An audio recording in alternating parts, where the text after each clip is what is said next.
Jedi utilise la force pour la connaissance et la défense. Jamais. Ce sont des clients très importants, ils ne peuvent pas attendre. Eh ben, ils vont apprendre. Nous avons juré de protéger jusqu'à la mort la pierre du temps. Et j'ai juré de plus manger de glace, mais pareil qu'on a créé un parfum pour moi. Ah, ça nous botte tous de t'entendre dire ça. Il faut avouer que voir Johnny massacrer un nazi, c'est presque aussi chouette que d'aller au cinoche. Bienvenue dans ce nouvel épisode de LCDS. LCDS, c'est le format critique de la nuit des sorties, où on analyse un film ou une série. Et pour ce faire, je suis comme d'habitude avec Al. Bonsoir Al. Ouais, c'est moi. C'est Al. Bah comme d'hab quoi, depuis, Oui, comme d'hab. depuis des mois. Ouais, ça va, et toi? Oui, ça va toujours. Content. On fait beaucoup d'épisodes en ce moment. Là. On enchaîne pas mal. Ça va pas s'arrêter. Parce que cette semaine encore, on a 3 épisodes qui vont sortir. Donc là, en plus 2 blockbusters, mais bon, c'est débattable, le terme blockbuster, du coup, pour le film. Mais ouais, on enchaîne pas mal. Mais bon, ça va se calmer après un peu dans les semaines qui arrivent, normalement. Donc ça va. Mais oui, au moins on est actif. Voilà. On regarde des films, on regarde des séries, et voilà, tu vois, C'est vrai. En plus, ça va, parce qu'on se plaignait il y a quelques semaines, on disait putain, enfin on regarde que des trucs, enfin on faisait que des critiques de trucs un peu moyens, voilà, on va pas se mentir. Et là, ça va un peu mieux quand même, là. Donc ouais. Oui, pour cet épisode-ci, oui, mais bon. Le deuxième, je suis pas sûr. Mais bon, oui. Spoil pas. Ouais, donc, effectivement. Mais là, oui, on va faire un film pas trop dégueu. Voilà, on va parler de Civil War, donc on va parler de Alex Garland, notamment. Donc c'est son nouveau film, Civil War. Qu'est-ce qu'on peut dire sur Alex Garland, Al? Alex Garland, c'est un romancier à la base, c'est un anglais. Déjà, c'est pas un américain. Assez intéressant de voir qu'il fait Civil War alors qu'il est pas né là-bas. Enfin, peut-être il vit là-bas maintenant, peut-être avec l'argent qu'il a et tout. Mais ouais, il a commencé en tant que romancier. Il a commencé en faisant un livre quand même assez connu, qui a eu un assez gros succès, qui s'appelle La Plage, et qui a été adapté après par Danny Boyle au cinéma. Je l'ai pas vu du tout ce film, mais c'est par là qu'il a fait son entrée au cinéma, parce qu'il a fait plusieurs livres, et du coup il a fait 3 films avec Danny Boyle en tant que scénariste. Donc il a fait La Plage, 28 jours plus tard, et Sunshine en tant que scénariste. Tu les as vus ces films, toi? J'en ai vu 2 sur 3, j'ai pas vu La Plage, mais 2 autres, oui. Ouais, 28 jours plus tard. Ouais, toi, et moi, moi j'aime plutôt bien les films de Danny Boyle, ouais. J'ai pas vu Sunshine, j'ai pas vu La Plage, et 28 jours plus tard, j'ai des souvenirs assez lointains, mais j'avais plutôt bien aimé. Donc en tant que film de zombies, tout ça, enfin d'infectés, je crois qu'on se fait taper dessus, je crois, si on dit zombies. Voilà, faut pas dire ça. Mais il a participé, enfin après il a participé à quelques films, mais notamment un film qui s'appelle Dredd, sorti en 2012, qui était une nouvelle adaptation de Dredd, les comics Dredd. Du Judge Dredd, ouais. Istak aime beaucoup les comics. Je sais pas si t'as lu beaucoup de Judge Dredd, mais... Non, j'ai jamais lu Judge Dredd. En plus, c'est dans un futur un peu dystopique. Donc, voilà, c'est un peu de la SF. Mais c'est vrai que Judge Dredd, moi, je me dis pourquoi il n'y a pas plus d'adaptation de Judge Dredd. En même temps, la dernière adaptation, du coup, de 2012 avait pas rapporté beaucoup. Mais ouais, en fait, il a participé à la production, il a produit le film. Et en fait, apparemment, il aurait même réalisé le film, en fait. Parce qu'il y a un autre réalisateur qui est dessus, je crois qu'il s'appelle Pete Travis, je crois, un truc comme ça. Okay. Mais apparemment, d'après les dires de l'acteur principal qui s'appelle, j'ai oublié son nom, de The Boys, Karl Urban. Qui jouait du coup Judge Dredd, apparemment ce serait Alex Garland qui aurait fait la plupart des shootings et des reshoots du film. Donc ce serait un de ses films à lui, carrément, un Dredd, pour le coup. D'accord, je sais pas. Ouais, okay. Même si c'est pas lui qui est crédité, il aurait fait la plupart des prises de vue. Donc voilà, et moi j'avais pas mal aimé Dredd, la version de 2012. Je trouvais que dans son style, elle était vraiment plutôt pas mal. Après j'ai des souvenirs lointains, ça fait 10 ans maintenant, mais c'était vraiment un bon film de SF, quoi. Il y avait vraiment, même stylistiquement, c'était vraiment abouti, techniquement. J'avais bien aimé et tout. Après, le film était intelligent parce que c'était tout dans un immeuble, donc forcément, ça demandait pas trop d'efforts sur les FX, tout ça. C'était pas une production à gros budget, quoi. Mais il était cool. Oui, je crois que le budget était à peu près dans les 40 millions. Je pense que c'était pas un gros blockbuster. Ah ouais. Voilà, c'était un film. Oui, c'était pas un film qui coûtait très très cher, quoi. Mais je trouve qu'il s'en est bien sorti, du coup, pour le travail qu'il a fait. Et j'ai appris qu'il a travaillé dans le jeu vidéo aussi, Alex Garland, en tant que superviseur du scénario d'un jeu vidéo qui s'appelle Devil May Cry. sorti en 2013. Donc tu connais, je pense. Ah, ok, donc c'est le 2013, ça va être le reboot de Ninja Theory. C'est ça, ouais. C'est ok. ça, et il a participé au scénario, ce qui est assez bizarre. Tu y as joué celui-là ou pas? Oui, j'avais beaucoup aimé. Très, très sous-côté. Ouais, il est cool. Il est très, très cool. Celui-là, bon, bah, si l'histoire est bien, apparemment, peut-être. Donc voilà. Il était différent. En fait, ils avaient changé le design du personnage et tout. Ça faisait un peu reboot. Et après, ils ont fait Devil May Cry 5, qui est la suite des anciens. Où ils ont repris. Ils ont voilà. revenus, Mais celui-là, il avait plus un côté occidental, quoi. Donc, il sortait un peu du côté japonais de la franchise. Et ouais, ça m'étonne pas vraiment. En plus, l'acteur, le personnage de Dante, comme il avait fait, ça faisait un peu une caricature d'anglais. Donc, vu qu'Alex Garland est anglais, je trouve ça m'étonne pas. Ok. Et bah, après, par la suite, il a gardé sa casquette de scénariste, mais il a ajouté la casquette de réalisateur. Bon, il avait déjà apparemment réalisé Dredd, mais bon, c'est pas officiel. Mais son premier long métrage officiel, c'est Ex Machina, du coup le film de SF, encore une fois, parce qu'il aime bien la SF apparemment, Alex Garland. Et c'était une petite claque un peu à l'époque quand elle est sortie. Voilà, c'est son film qui est le plus renommé, voilà, qui a fait connaître Alicia Vikander aussi à l'époque. T'avais bien aimé, toi? Ouais, j'avais beaucoup aimé, moi. Ouais. Mais même à l'époque là, Oscar Isaac n'était pas encore super connu, je crois. Ouais, il avait fait quelques films un peu avant quand même. C'est Donald Gleeson? C'est ça, ouais. Oui, c'est ça. Oui, aussi, lui, j'aime beaucoup. Enfin, c'est un super film avec un super casting.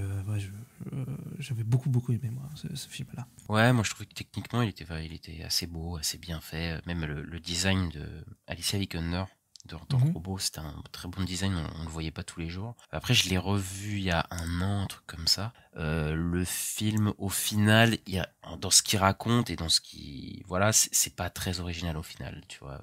Ouais. Et je trouve, mais en tant que plastiquement, je trouve que le film est vraiment réussi, quoi. Même en termes de mise en scène, voilà, il avait vraiment un truc, quoi, Alex Garland. Et je trouve qu'il manque un peu de subtilité sur la fin, le film, et ça, je reviendrai sur le manque de subtilité d'Alex Garland dans ce film. Mais ouais, je pense que c'est son meilleur film, hein, je pense, pour moi, en tout cas, haut la main. Et il a fait un deuxième film après, en 2017, qui s'appelle Annihilation, qui est un genre de thriller d'anticipation, de SF, avec Nathalie Portman en tête d'affiche. Et le long métrage devait sortir au cinéma, sauf que je sais plus si c'est Paramount ou je sais plus quel studio a dit « Ah, il est un peu trop bizarre ton film, il va pas ramener tout le monde. » Et donc du coup Netflix l'a racheté entre guillemets pour le faire sortir sur sa plateforme. Et c'est un film un peu mindfuck dans mes souvenirs. Et toi, t'avais plutôt aimé ce film-là aussi? Moi, j'avais plutôt aimé les effets spéciales. Ça avait beaucoup divisé, mais moi, je sais pas, j'aimais bien le délire un peu what the fuck, essayer de comprendre, de faire des théories, tout ça. J'aimais bien. J'aimais bien le délire. Ouais, je l'avais moins aimé que Ex Machina. C'est normal. Après, je t'avoue que le film, je me souviens pas clairement du film, pour être honnête. Je me souviens que quand même, il y avait des scènes assez marquantes. Il était fort pour faire... il est fort pour faire des scènes un peu marquantes. Je me souviens d'une scène avec un espèce d'ours modifié qui copiait la voix de ses victimes et tout. Elle était assez effrayante, cette scène, et ça marchait plutôt bien. Je me souviens de certaines scènes comme ça, assez belles. Mais ouais, je me souviens pas vraiment de ce que mon film parlait. Je me souviens de la fin, où je trouve que là, encore une fois, il manquait de subtilité sur la fin et il te révélait un truc... sur un personnage, voilà, pour pas spoiler, mais ouais, je me souviens juste que j'ai un peu moins aimé, mais je n'avais pas boudé mon plaisir non plus, tu vois, devant le film. Et ensuite, il a fait une série télé pour la chaîne FX qui s'appelle Devs, mais je l'ai pas vu du tout. Ah, ça me dit rien du tout, ça. Ouais, c'est une série où il y a une jeune ingénieure informatique qui enquête sur une société spécialisée dans la haute technologie, et voilà. Et j'ai pas vu du tout, mais apparemment ça avait plutôt des bons retours, donc pourquoi pas. Mais après, il est revenu au cinéma en 2022 avec un film qui s'appelle Men, un film d'horreur que j'ai vu, mais tu ne l'as pas vu, il me semble. Je ne l'ai pas vu celui-là, non. Tu l'as pas vu. Moi je l'avais vu et ouais, c'est son film le moins bon, je trouve. Là le côté balourd du gars se ressent pendant tout le film. Donc voilà, c'est l'histoire d'une femme qui va un peu va être dans un genre de petit village, un endroit où tous les hommes ont le même visage, et en gros c'est tous les dangers qu'une femme peut vivre à travers les hommes, mais c'est tellement balourd, quoi, dans le traitement, voilà. Et vers la fin il y avait un truc un peu de horrifique qui marchait plutôt bien, mais après le film, ouais, c'est assez peu subtil, et voilà, mais ça m'avait pas tellement marqué. Voilà, il reste des beaux plans, des trucs un peu bien faits, mais ça m'avait moins marqué que dans les deux autres, et donc ouais, c'était un peu le film que j'aimais le moins, et bah du coup on s'est retrouvé ici avec Civil War, qui est peut-être son dernier film, parce qu'il veut apparemment arrêté de faire d'être réalisateur, donc il fera scénariste, puisqu'on sait qu'il va scénariser les films là, de 28 années plus tard, la trilogie là, qui arrive. Et on se retrouve avec ce film-là, Civil War, Istin. Oui, par contre, juste, il va co-réaliser un autre film de guerre pour A24, là. Ils vont être à deux dessus. Ils co-réalisent Ouais, ils sont deux dessus. Ok. Mais c'est tout, oui. Sinon, oui, il parle d'arrêter, en tout cas, ouais, clairement. Oui, donc on arrive à Civil War, effectivement, comme tu disais. Ouais, qu'est-ce qu'on peut dire sur Civil War? Il a embauché Rob Hardy, qui est son directeur de la photographie attitré. C'est-à-dire, il est sur tous ses projets, c'est ça? C'est ça, exactement. Il a fait tout depuis Ex Machina, quoi. Il a fait ces trois films et il se retrouve ici, là. Donc voilà, c'est le film. C'est son style qu'on retrouve, Alex Garland. Et on le retrouve tout seul au scénario, tout seul à la réalisation, comme à quasiment à chaque fois. Donc voilà, qui est financé par un studio quand même assez particulier, c'est ça. Oui, ça, on parle. C'est A24 qui est plutôt un studio, je dirais, indé à la base. Je sais pas comment tu le définirais, mais oui. Qui fait des films plutôt à petit budget. Et là, en fait, c'est leur plus gros budget, 50 millions de dollars. Voilà, c'est le plus gros film qu'ils ont financé. Ils parlaient de faire ils parlaient de faire d'aller de plus en plus vers le blockbuster à 24. Et là, ça peut être considéré un peu comme leur premier blockbuster, parce qu'on est à 50 millions. Voilà. Ouais. Après, 50 millions, c'est pas, voilà. Oui, c'est pas un blockbuster, mais pour eux, c'est quand même, je crois que leur dernier, il y a 2 ans, ils avaient sorti Everything Everywhere, c'était genre 25 millions. Donc là, c'est 50 millions. C'est le double plus tard. Ouais. Et voilà, je pense que c'est parce que voilà, le studio a beaucoup de succès, donc ils ont engrangé pas mal d'argent et ils veulent faire des films un peu plus gros budget, un peu ouvert à plus gros. Et voilà, ils ont confié à Alex Garland le film. Il y a eu quelques débâcles sur le marketing du film, histoire. Oui, il y a eu notamment des posters qui ont été faits par intelligence artificielle générative et sur le coup ça fait débat. Donc, voilà. Surtout qu'ils n'ont pas besoin de faire ça. C'est en bizarre, plus, oui. D'avoir fait ça pour ce film-là, parce que le film, je pense qu'il peut se vendre tout seul. Civil War, aux États-Unis en année d'élection, tu vois, il y a un truc quand même qui est assez facile à vendre, mais bon, voilà, ils ont utilisé l'IA, ce n'est pas bien. À 24, vous êtes cancel, voilà. On va attaquer le film. Oui. Mais avant, la bande-annonce.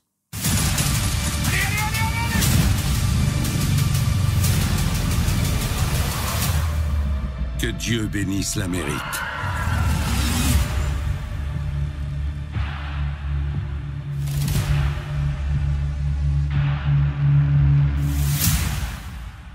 Dans un futur proche où les États-Unis sont au bord de l'effondrement et où des journalistes embarqués courent pour raconter la plus grande histoire de leur vie, la fin de l'Amérique telle que nous la connaissons.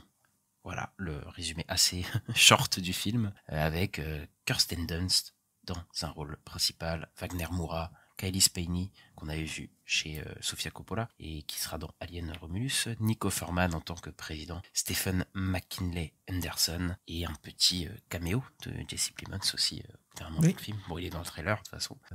D'ailleurs, il me semble qu'il est venu faire sa séquence au dernier moment. Ouais, c'est ça.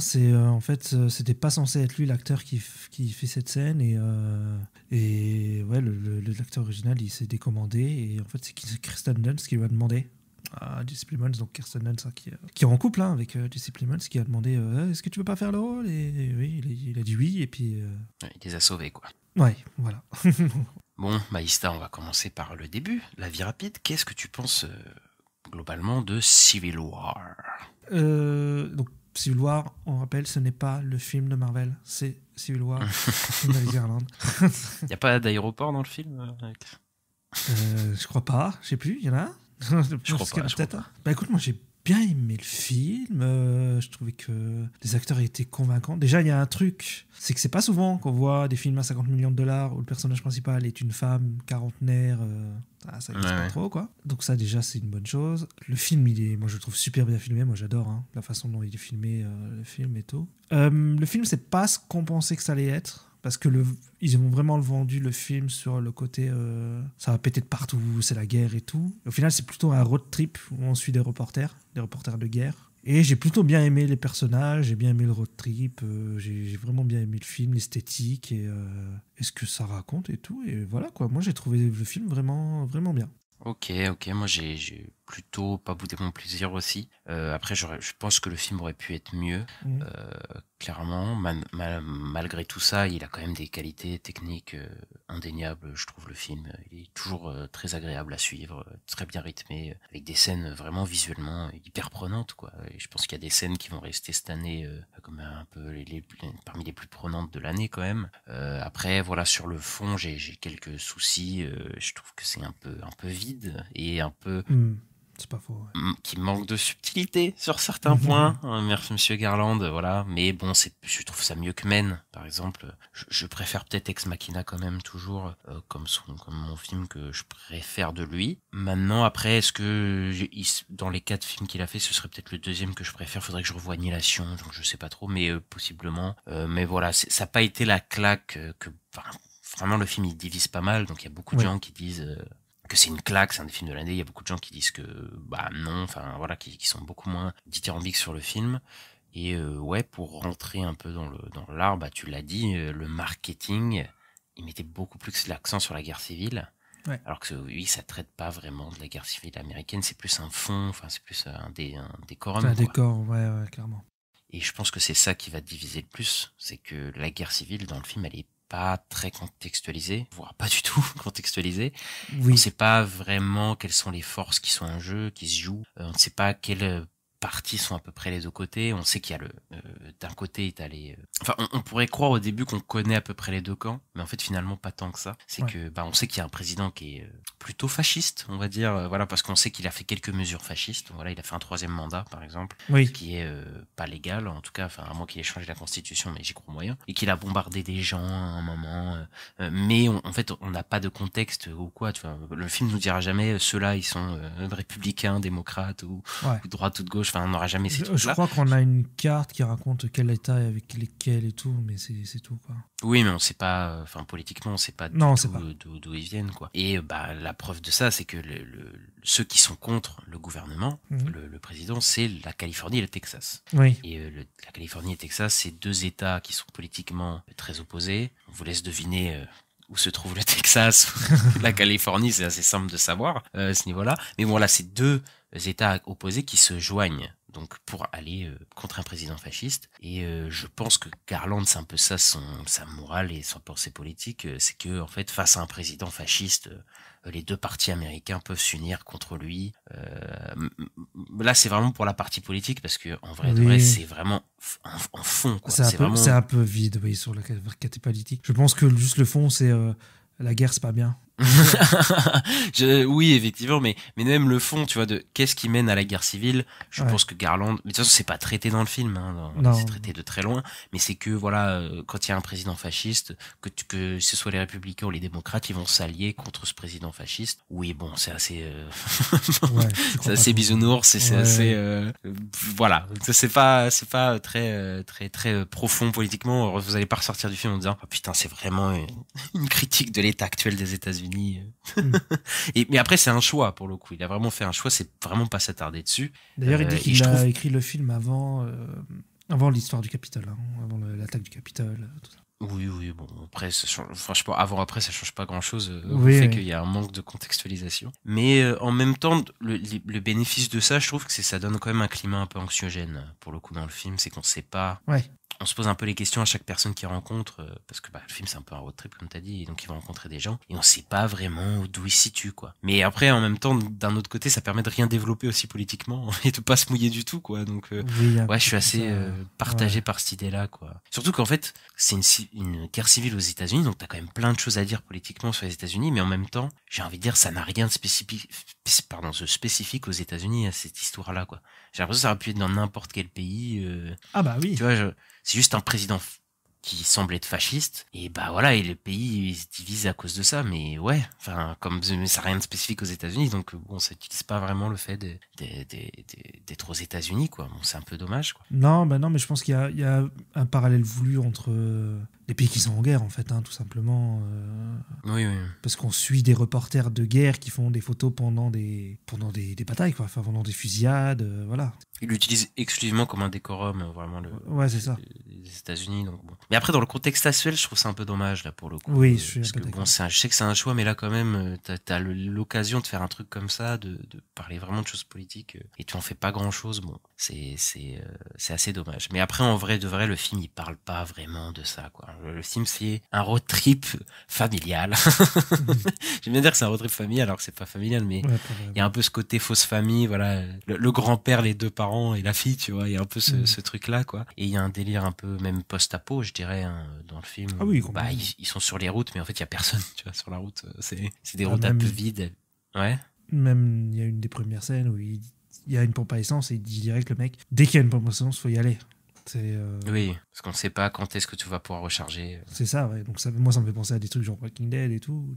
Oui. C'est vrai, ou les jeux là comme Days Gone où il fallait aller recharger ta moto et tout. Voilà, t'étais pas sûr d'avoir le plein et tout. Mais ça te parle un peu ce côté road trip dans un univers un peu voilà, défoncé. Un peu post-apo, tout ça. C'est pas un Oui, post-apo, ça me mais parle, voilà. mais oui, parce que je dis, moi, j'ai bien aimé le jeu Days Gone. Après, je trouve qu'il y a un côté un peu pour parler de Last of Us ou tous ces genres de choses, Walking Dead, etc. Post-apo un peu réaliste, je dirais, ou c'est un peu le bordel, quoi. Mais ouais, moi j'aime bien, moi, ce genre de choses. D'ailleurs, faut que je vois La Route, je l'ai toujours pas vu. Mais, Ouais, la route, ça a inspiré beaucoup de Last of Us, hein, la route. Hein, quand même, Ouais. quand tu regardes, tu te dis, ouais, ça fait très penser à ça. Mais ouais, bah, en gros, il y a un peu ce road trip, quoi, où on voyage d'état en état dans les États-Unis un peu transformés, quand même. Là, il y a quand même un travail, je trouve, on va dans des décors, genre dans un espèce de stade qui est complètement vide, tu sais. Voilà, il y a un truc un peu dans le décorum qui marche un peu bien. Et le film est ponctué, en fait, des rencontres des protagonistes avec des gens, quoi, et des dangers potentiels, en gros. Mais après, le film, je trouve un peu programmatique, dans le sens où c'est un peu la même structure. Ils partent, ils rencontrent des gens, il va se passer un danger. généralement, les road trips, ils sont comme ça, hein, ils sont racontés comme ça, en vrai. Ouais, bah, c'est un peu ce côté-là, c'est vrai. Et là, c'est toujours la même structure, quoi. Du début Ouais. à la fin, jusqu'à l'explosion finale, entre guillemets, l'attaque. Mais ouais, voilà, quoi, c'est bonjour, je rencontre des gens, ça va mal se passer, enfin, il y aura un moment de tension, tu vois, puis ils reprennent la route. Voilà, c'est assez programmatique, je trouve. Mais comme l'était un peu Ex Machina, dans un certain sens où, en fait, Ex Machina, on va pas se mentir, tu sais tout ce qui va se passer, je trouve, assez rapidement, et puis, enfin, tout est ponctué par les séances, donc, tu vois, pour les 3/4 du film, c'est les séances, ils vont apprendre à se connaître entre le personnage Oui, principal et les robots. Et il y a un peu ce côté-là, je trouve, dans le film où c'est assez programmatique. Donc ça peut m'ennuyer, mais après, le film, il se laisse suivre quand même pas mal, quoi. Bah ouais, moi je trouve que les personnages sont quand même sympas et il y a des vrais moments de tension qui sont vraiment chouettes dans le film, je trouve. Ouais. Les personnages, tu les as bien beaucoup aimés, le personnage de Kirsten Dunst? Ouais, j'ai beaucoup aimé. Bah, j'aime bien son évolution parce qu'au début, en fait, elle a aucune émotion. Elle est très, ouais, elle est sans émotion, c'est-à-dire elle a plus d'âme et tout. Et en fait, à la fin, elle est complètement déshumanisée. Mais à la fin, elle retrouve un peu son humanité. Et t'as le chemin inverse avec le personnage de la fille. Qui elle est plutôt très humanisée au début et qui à la fin n'a plus aucune émotion avec ce qui se passe à la toute fin. Ouais. Et celui qui joue, comme tu disais, le grand-père en gros. Oui, Stephen McKinley Henderson, il est toujours bien lui. Voilà, super acteur, très attachant, qui veut à tout prix y aller alors qu'il arrive déjà plus à marcher, tout ça, il a une canne et tout, mais il veut à tout prix aller avec eux. Et je sais pas, ça le rend un peu attachant. En vrai, je trouve que les acteurs jouent très très bien dans le film, tous. Hein, Wagner Moura, tu vois, je trouve que c'est un acteur qu'on voyait pas assez dans Narcos, il est super. Kelly Spacey, elle est vraiment en pleine expansion, quoi. Là, cette année, c'est vraiment son année, je trouve. Stephen McKinley Anderson, c'est elle qui va dans Alien? C'est ça, ouais, dans Alien aussi. Okay, d'accord, ouais. Et Kirsten Dunst, voilà, quoi. Enfin, moi, je suis pas fan de Kirsten Dunst ou quoi, hein, mais là, pour le coup, comme tu l'avais dit, c'est très rare de voir une personne de plus de 40 ans en tant que lead féminin dans des films aussi gros. Et je trouve que c'est celle qui s'en sort peut-être le mieux. Je trouve que c'est celle qui joue vraiment le mieux dans le film, quoi. Et d'ailleurs, les femmes, c'est très présent dans le cinéma d'Alex Garland. Hein, il les met souvent en avant. Hein, Ex Machina, Annihilation, Men. Voilà, il y a toujours une grosse part des femmes dans son cinéma, donc ça se m'étonne pas.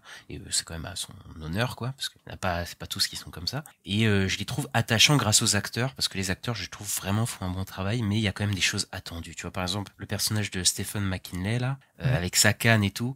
Je sais très bien, enfin, dès que je les vois rentrer dans la voiture, je sais Mais il y a des trucs hyper attendus, quoi. Oui. Sur tous les personnages, et je vais pas spoiler, mais sur ce qui va se passer pour eux, je m'en doute très fortement. Même le parcours de Calispini, le parcours de Lee, Kirsten Dunst. Voilà, je me doute assez vite de ce qui va se passer. C'est peut-être aussi le côté programmatique de l'intrigue. Mais en vrai, ça marche, quoi. Je suis quand même dans l'émotion des personnages, mais je pense que ça doit beaucoup aux acteurs, pour le coup, je pense. Plus que à l'écriture de ces personnages-là. Après, effectivement, je trouve que le personnage de Lee, c'est le plus intéressant, parce qu'en fait, elle est complètement déshumanisée, elle croit même plus vraiment en ce qu'elle fait, son travail de journaliste, parce que c'est un film qui parle beaucoup de journalistes, de reporters de guerre, etc. Et elle est en plein doute sur sa profession au début du film, parce que, en fait, elle est reporter de guerre depuis 20 ans, ça fait 20 ans qu'elle alerte les États-Unis sur les dangers de la guerre, etc. Et en fait, elle a l'impression que on est quand même allé droit dans la guerre, et donc elle a l'impression que son métier sert à rien, et ça va être la grande question du film, de à quoi sert vraiment ce métier-là. Et à la fin, effectivement, elle retrouve une certaine humanité, mais il y a des trucs un peu bizarres sur la fin, parce qu'il y a des switches sur son personnage que je comprends pas vraiment, mais même si je comprends un peu le personnage, voilà. Le personnage de Wagner Moura, je le trouve très attachant aussi, mais bon, il a un peu l'archétype du mec qui est vraiment dans l'adrénaline de son métier, quoi.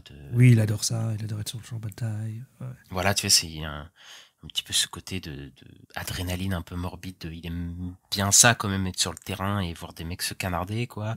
Et voilà, quoi. Et après, par contre, effectivement, je suis plutôt attaché, je suis plutôt emballé dedans, quoi. Mais bon, c'est des archétypes, donc on a déjà vu un peu ça, quoi. Pour le coup. C'est vrai que c'est des personnages qu'on a déjà vus, effectivement. Mais c'est pas pour autant que c'est mal fait, tu vois. Ouais. Non, mais après, c'est fonctionnel, ça marche et tout. Mais après, t'as d'autres personnages. Quand on parlait de Jesse Plemons, là, qui lui, il arrive et en 2 minutes, il te vole le film, quoi. Et ça, c'est assez fou, parce que tu vois, le mec, il est bon, quoi. Il est vraiment bon. Et il y a un moment de tension qui est incroyable, quand même, quand il est là, lui. Après, je pense que c'est pas son acting, parce que je pense qu'il a pas eu le temps de se préparer pour le rôle ou quoi, mais en fait, il a un charisme naturel, Jesse Plemons, de calme. Enfin, il est hyper froid quand il parle, tu vois, genre. Et dans la situation, en fait, parce que là, faut le dire quand même, il arrive vraiment à créer des super scènes de tension et d'action, Alex Garland. Et donc, en fait, là, le personnage de Jesse Plemons, qui est un calme froid dans cette situation-là, il devient tout de suite un peu terrifiant, quoi. Et la scène, elle devient extrêmement prenante. Et là, quand je disais qu'il est fort pour faire des scènes fortes, la scène de Jesse Plemons, qu'on voit dans le trailer, en plus, c'est pas vraiment un spoil. Voilà, oui, il te dit quel genre d'Américain êtes-vous? Et en fait, et là, c'est là où le contexte, j'avoue, des Américains est utilisé, c'est qu'en fait, tu sais pas qui est ce mec. Bon, en vrai, après, c'est là où je trouve qu'il y a une limite, c'est que il est pas très subtil, Alex Garland, d'accord? Il a des lunettes rouges, il est un peu blond. Bon, je vais pas, voilà. Il y a du Texas, c'est ça, tu veux dire? Non? Je sais pas, mais quand il dit quel genre d'Américain êtes-vous, et je vais pas révéler ce qui se passe dans la scène, mais il y a clairement un truc où tu vois politiquement ici, tu ce personnage. Après, c'est une version extrême. Pour moi, il ressemble c'est un Trump aggravé, tu vois, et une version extrême avec des armes et tout, voilà. Et effectivement, ça marche bien, parce que quand il demande quel genre d'Américain êtes-vous, tu sais très bien que la réponse qu'il attend, ce genre de truc, tu te dis, là, tu fais une fausse note, ça peut mal se passer, quoi. Oui, d'accord, oui. D'ailleurs, il y a un personnage qui va répondre à un autre pays. Et voilà, oui, effectivement, ça fait très Trumpiste dans l'idée. C'est là où je dis il est pas subtil, mais voilà. Non, mais sur les scènes d'ensemble, c'est vrai qu'il est très bon, parce qu'il y a aussi la scène du sniper, qui fout pas mal d'attention. Il y a plusieurs trucs comme ça. La voiture qui les suit, que tu sais pas qui c'est, et tout, ça marche. Il y a une atmosphère un peu paranoïaque qui règne et qui marche bien, quoi. Ouais, c'est ça. Pour le coup, ça marche bien, quoi. Et même les scènes d'action, on n'en a pas parlé, mais ils sont super aussi. Il y a un vrai travail sur le son dans le film. Ouais. Donc il y a, je pense au bruit des armes qui est hyper bien retranscrit. Enfin, il y a vraiment un film sensoriel. Moi, je l'ai vu en Dolby et tout, et il y a un côté hyper sensoriel, et quand t'es dans les gunfights et tout, t'es vraiment avec eux en caméra embarquée. Enfin, il y a un mélange de caméra embarquée, de plans un peu plus objectifs, je sais pas comment dire sur le moment, mais bref, je pense que vous m'avez compris. Et t'es vraiment dedans, quoi. Ça canarde, et vraiment, je pense que le son y est pour beaucoup, quoi, dans ces séquences, quoi. Ouais, je pense aussi. Mais moi, il y a un autre truc qui m'a marqué, c'est plus sur le visuel. Il y a un truc que j'aime bien dans le film, c'est que... En fait, c'est le personnage de Cailee Spaeny qui prend des photos, et quand elle a la bonne photo, t'as une image en noir et blanc qui fait une belle photo et tout. Il y a ce côté très... Ouais, il immortalise rapport, le moment. ouais, voilà, mais le rapport à l'image, même je me disais, même comment c'est bien filmé, des fois t'as juste la mise en scène, des fois ça ressemblait à des photos, et je trouve qu'il y a tout le film, il y a peut-être un peu un rapport à l'image où il y a vraiment le thème de la photo qui est en place dans le métrage, quoi. Ouais, bah de toute façon, faut en parler, c'est le sujet principal du film, hein, le journaliste, les reporters de guerre et leur métier, quoi, et leur rapport à l'image. Le journaliste, en gros, enfin les journalistes qui cherchent à capturer au mieux la réalité du moment, l'importance du journalisme, bah ça c'est quelque chose d'assez commun, mais moi c'est pas ça qui m'intéresse le plus. C'est le côté un peu reporter de guerre qui est accro à l'adrénaline de ce métier-là, quoi. Et en fait, il y a un truc un peu ambivalent, parce que le film évidemment te montre l'importance du journalisme et des reporters de guerre, mais en même temps il y a un truc un peu malsain, non? Un petit qui peut se dégager, ou en fait un peu une obsession morbide de quand même ça questionne quand même sur ces journalistes qui doivent prendre des photos très importantes, mais en même temps qui veulent faire quand même des belles images, quoi. Ils veulent faire des belles images des personnes un peu mortes, quoi, qui pour sont immortaliser le moment, quoi. Et ça questionne surtout le point de vue de l'image de ces journalistes. Est-ce qu'ils sont vraiment objectifs? Bon, le film te donne évidemment la réponse assez rapidement, et tu comprends assez rapidement que évidemment non, tu ne peux pas l'être. Et voilà, et il y a tout un rapport avec l'appareil photo qui est montré comme une arme, littéralement comme une arme. Bah, le bruit des clichés déjà, parce que comme tu dis, il y a ces moments où ça suspend le temps, où on est dans l'action et bouffe, ça prend une photo et ça suspend il y a plus de son. Et il y a des moments aussi, quand je dis un travail du son, mais il y a un travail aussi sur le moment où il y a plus de son, même si des fois il y a des moments un peu clichés où les personnages ils crient quand il y a plus de son et tout ça. Tu fais, là t'abuses un peu avec tes ralentis là. mais ouais, en gros c'est vraiment traité comme une arme, parce que déjà le bruit des clichés de photos, déjà ça ressemble quand même un peu à des guns. Enfin, en plus on dit shooter quelqu'un quand tu... C'est vrai. Quand tu prends des photos. Donc c'est un peu... Mais non, mais c'est semblable. Hein, même en anglais, tout shoot, on va dire. Ouais, je pense. Oui, bah c'est ça. Donc c'est un peu le même vocabulaire. Et même l'appareil photo, à un moment, le moment où il y a un sniper qui les attaque, il me semble que les journalistes prennent leur appareil photo et zooment avec leur... tel un sniper. Donc il y a un peu ce parallèle-là. Mais voilà, il y a un peu ce constat terrible où c'est un métier où ils ne doivent pas se poser de questions, quoi, les journalistes. Ils ne doivent pas avoir de sentiments, pas poser de questions, parce que en fait, dès que tu commences à te poser des questions, dès que tu commences à avoir des sentiments, mais en fait, tu te pètes un câble. tu ne peux pas faire ce métier-là, quoi. Et donc c'est un métier qui est nécessaire, mais qui rend quand même des gens qui les déshumanise énormément, quoi. Ouais, complètement, mais moi je pense aussi il y a une scène qui m'a fait un peu réfléchir, qui m'a posé un peu problème. À un moment, ils font des photos et ils suivent une troupe, mais on sait pas c'est la troupe de qui, de quoi. Enfin, je me suis dit pourquoi ils sont avec eux plutôt que l'autre troupe de l'autre côté. C'est à quel moment? Parce que je vois pas. Ils suivent des mecs qui se battent dans un immeuble et tout là. Ah oui, ok. Tu vois, je sais pas trop pourquoi ils étaient avec ces gens-là, parce que logiquement, je me dis, un reportage de guerre, il prend pas parti, donc il se met... il devrait prendre en fait, il me semble que c'est dit que le président est contre les journalistes. Pas encore quelque chose de très fasciste, encore une fois. Okay. Mais, et du coup, ils sont qu'avec à chaque fois qu'ils sont avec l'armée de l'Ouest. Ceux qui veulent buter le président, quoi. C'est ça, exactement. Okay. Donc en fait, ils peuvent... de toute façon, c'est les seuls qui veulent bien les embarquer. Et donc du coup... Mais effectivement, ça pose la question de la neutralité. Mais quand tu vois les images... Et même, il y a un truc avec la fille, Calice Penny, qui quand même développe des photos en noir et blanc quand même pour faire une très belle image très un peu plus dramatique. Donc il y a un peu ce côté-là aussi, quoi. Donc, et de toute façon, ça a toujours été très lié, la photographie, ce n'est pas quelque chose d'objectif, voilà. Donc mais voilà, ça parle vraiment du métier tel qu'il est. Après il y a le côté un peu morbide du métier, ça je pense ça peut déranger certains journalistes, mais je trouve qu'il arrive quand même à montrer l'importance du métier de journaliste, quoi. Ouais, je suis plutôt d'accord avec toi là-dessus. Mais juste pour revenir sur les scènes d'action, parce qu'on n'a pas parlé, il y a quand même une grosse scène d'action à la fin, parce que c'est pas un film d'action, vous attendez pas. Il y a des moments de tension, des moments d'action qui sont ponctués dans le film, mais c'est pas un film d'action à proprement parler, comme on pouvait le croire avec le marketing, et je pense que le marketing a fait peut-être du mal pour je pense aussi. Ouais. Mais la bataille de fin, là, oui, effectivement, là, t'en as beaucoup, quoi. On a une bataille dans Washington. Ça pète.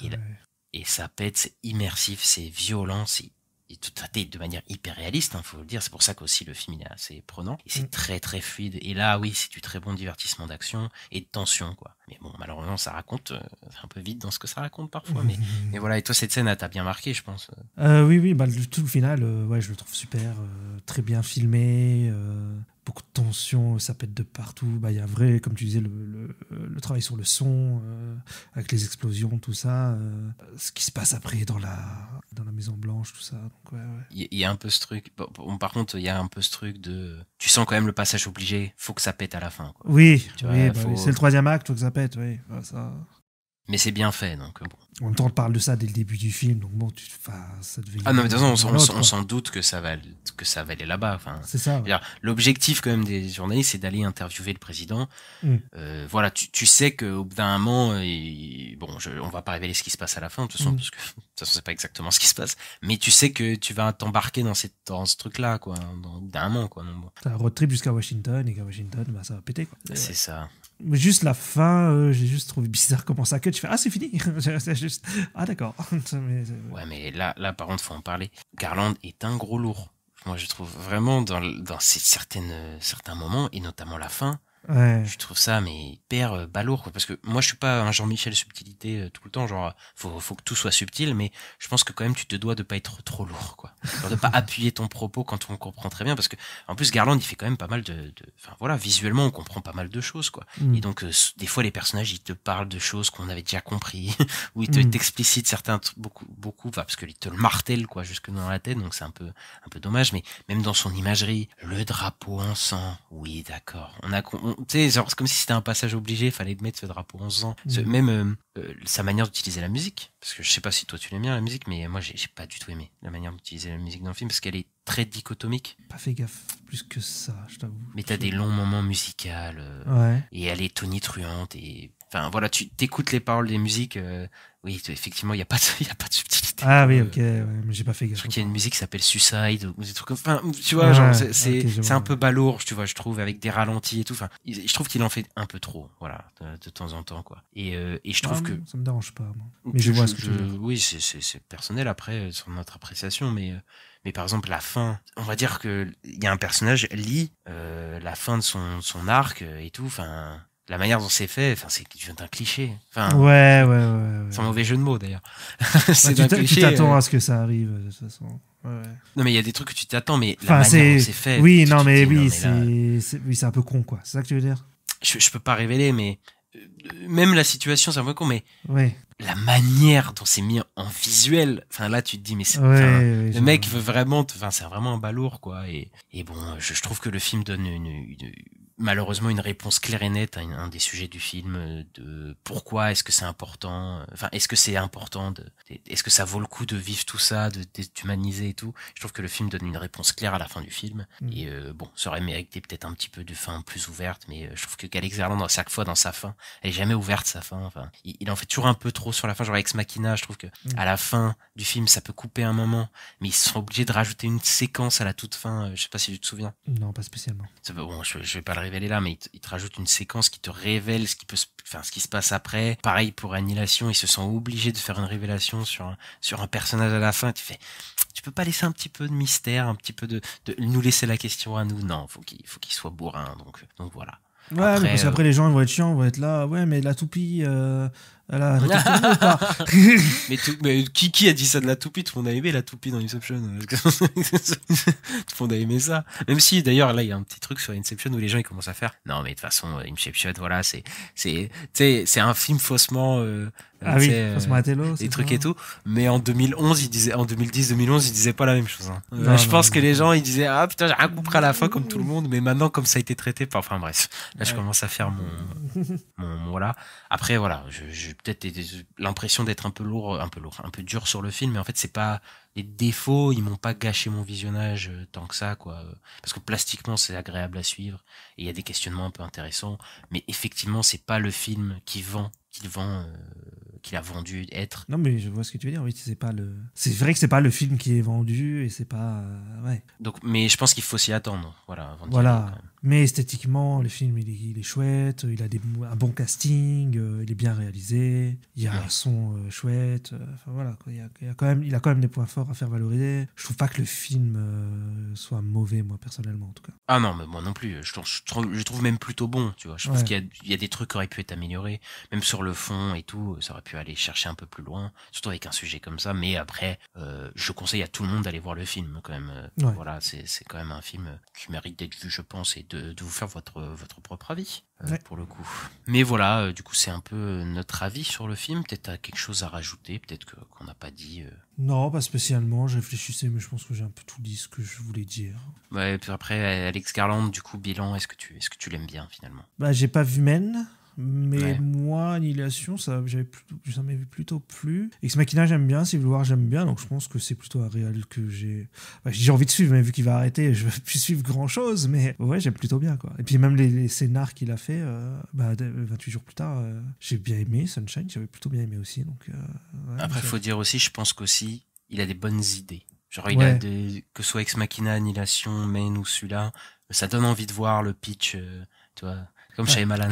Je vois, tu dis, ah putain, j'ai envie de voir le film, savoir ce que ça donne. Mais là aussi, il a des super démarrages, quoi. Après, bon, voilà, il manque un peu de subtilité, tout ça. Mais je crois que c'est un peu son problème, c'est toujours les fins. Sunshine aussi, j'ai un souvenir que la fin, ça m'avait un peu perdu, c'était pas fou, quoi. Et je crois qu'il a un peu ce problème, l'ami Alex Garland. Ouais, voilà, il devrait être un petit peu plus léger. Peut-être, sur ses effets, tout ça. Mais c'est un film intéressant sur le journalisme. Et voilà. Et puis en plus, content de voir des acteurs qui sont pas forcément mis en avant. On va pas se mentir. C'est vrai. Kirsten Dunst, bon, elle a fait sa carrière, mais les trois autres, Wagner Moura, Alice Penny, Stephen McKinley Anderson, c'est pas des gens que tu vois vraiment dans des rôles assez présents, quoi. Donc voilà, c'est plutôt cool. Et il y en a un qui a été coupé de Dune 2 en plus. Ouais, c'est vrai. Et Alice Penny, je pense qu'elle peut être la vraie star montante de l'année, donc à voir ce que ça peut donner. Et on se donne rendez-vous avec elle pour Alien Romulus dans quelques mois, quand même. Donc voilà. Elle était pas dans Madame Web, elle, hein? Non. Pourquoi? Tu crois que toutes les jeunes sont dans Madame Web? C'est ça. Ouais. Bah, c'est vrai qu'Isabella Merced aussi, elle est dans Alien Romulus, donc elle va la retrouver là-bas. Et ouais, bah nous on va se quitter là-dessus. On a une double critique cette semaine parce on parle de Civil War. À l'heure où vous l'écoutez, ça serait lundi. Et mercredi devrait sortir notre review de Rebel Moon partie 2. Donc allez l'écouter aussi. Et vendredi, c'est les news comme d'habitude. Et on va se quitter là-dessus, Ista. Yes, on va parler dans le prochain épisode de Rebel Moon. Oui, mais c'est ce que je viens de dire. Oui. Merci de répéter. Mais après, si vous n'avez pas compris, en fait, on est comme Alex Garland. C'est ça. on appuie les trucs bien comme il faut. Et sinon, mercredi prochain, on parle de Rebel Moon, du coup. Qui s'arrête pas. Et on va se quitter là. N'hésitez pas à vous abonner selon votre plateforme de streaming, à nous suivre sur les réseaux sociaux, Twitter, Instagram, @la nuit des sorties, à mettre le petit pouce en l'air, les 5 étoiles, ça fait toujours plaisir. Et on se retrouve très bientôt. Ciao. Ciao.